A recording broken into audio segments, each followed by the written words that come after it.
ايه الحاجة اللي عملها محمد صلاح خلت الناس كلها تتكلم عليه؟ صلى على النبي وتعالى اقول لك.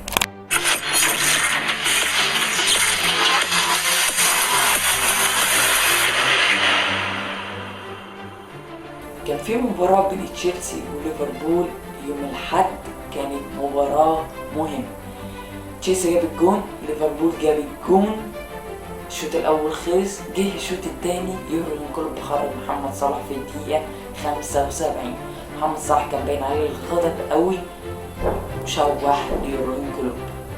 الناس طلبت إن محمد صلاح يتعاقب عقوبة على اللي هو عمله.